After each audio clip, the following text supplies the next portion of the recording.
दिवंगत श्रद्धेय गुरु दिवाकर भूषणप्रति हार्दिक श्रद्धा सुमन अर्पण गर्दै म आफ्ना कुराहरू राख्ने अनुमति माग्दछु। धन्यवाद। कार्यक्रम सञ्चालक मित्र 54औं वार्षिक उत्सव तथा अभिभावक दिवस 2082 लाई औपचारिकता प्रदान गर्दै रहनुभएका यस गरिमामय सभाका सभाध्यक्ष तथा यस विद्यालयका व्यवस्थापन समितिका अध्यक्ष श्री ऋषिराम काफ्लेज्यू मारीलाई शैक्षिक हबका रूपमा विकास गरिनुपर्छ भनी विविध योजना र शैक्षिक संस्थालाई अतुलनीय योगदान दिनुहुने र यस कार्यक्रमका प्रमुख आकर्षणका रूपमा रहनुभएका बागमती प्रदेश सभा सदस्य तथा बागमती प्रदेश शिक्षा स्वास्थ्य कृषि संसदीय समिति सभापति माननीय ठाकुर प्रसाद ढकालज्यू, त्यसैगरी सम्पन्न मालीनगरीको कृषि र पर्यटनको सहर मूल नाराका साथ अहोरात्र खटिनु हुने नगरपालिकाको अभिभावक तथा यस गरिमामय सभामा विशिष्ट अतिथिका रूपमा उहाँ अहिले हुनुहुन्न मञ्चासीन नगर प्रमुख श्री तारा कुमारी काजी महतोज्यू, त्यसैगरी विद्यालयको आतिथ्यतालाई निमन्त्रणलाई स्वीकार गरी विद्यालयको वार्षिक उत्सव कार्यक्रमको साथ र मानलाई चार जगाउन मञ्चासीन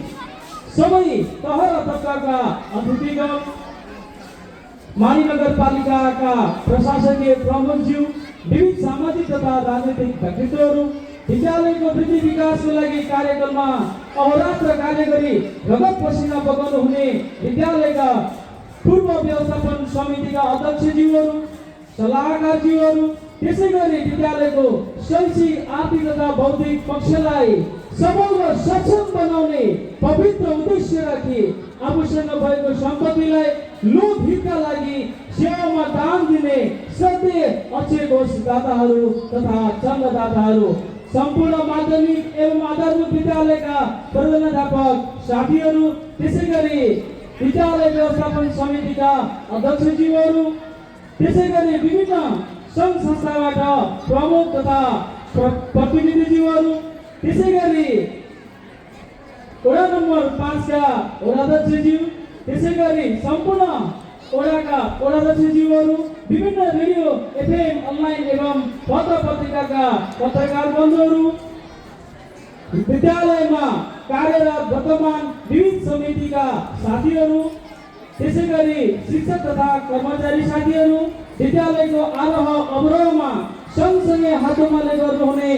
आदरणीय अभिभावक जीवहरू, शुभचिन्तक जीवहरू, विद्यालयको वर्तमान र भविष्यलाई काँधमा लिएर आफ्नो सुन्दर भविष्यका लागि विद्यालयमा आबद्ध भूतपूर्व एवं वर्तमान विद्यार्थी बाबुनानीहरू सबैमा हार्दिक नमन, हार्दिक अभिवादन। समयको महत्त्वलाई ख्याल गर्दै आज यस गरिमामय कार्यक्रममा विद्यालयको प्रतिवेदन प्रस्तुत गर्न चाहन्छु। मैले यस प्रतिवेदनलाई सरल र सहजताका लागि तपसिल भवनका विविध खण्डमा विभाजन गरेको छु। सर्वप्रथम परिचय खण्ड। विक्रम सम्वत 2028 साल पौषमा नयाँ शिक्षा कार्यक्रम सुरु भएपछि राष्ट्रिय प्राथमिक विद्यालय बगडाको शाखाको रूपमा शारीरिक वर्ग 9 रमाइलो डाँडाको धरम भकारी रहेको टहरमा अग्रज व्यक्तित्व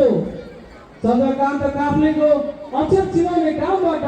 सुरुवात भएको विद्यालय चन्द्रकान्त भूषण, देवी प्रसाद बस्याल, तुलसी प्रसाद तिवारी, रेशमलाल धरे जस्ता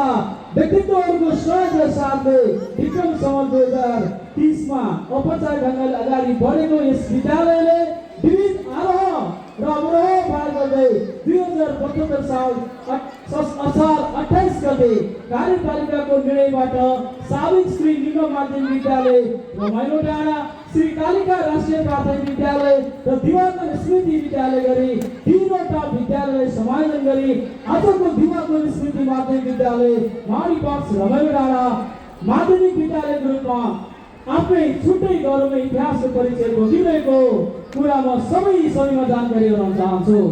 हाल विद्यालयले सेक्टर ए र सेक्टर बी नामाकरण गरी बाल विकास कक्षादेखि कक्षा 11 सम्म अङ्ग्रेजी भाषामा कक्षाहरू सञ्चालन गर्दै आइरहेका छौँ र शैक्षिक सत्र 2082 मा विद्यालयको कुल विद्यार्थी सङ्ख्या 1217 जना रहेको, त्यसैगरी 51 जना शिक्षकहरू 11 जना कर्मचारीहरू रहेको म जानकारी पनि गराउन चाहन्छु। सँगै म तपाईहरुलाई अब प्रगति प्रतिवेदन पनि सुनाउन चाहन्छु। गुणस्तरीय शिक्षा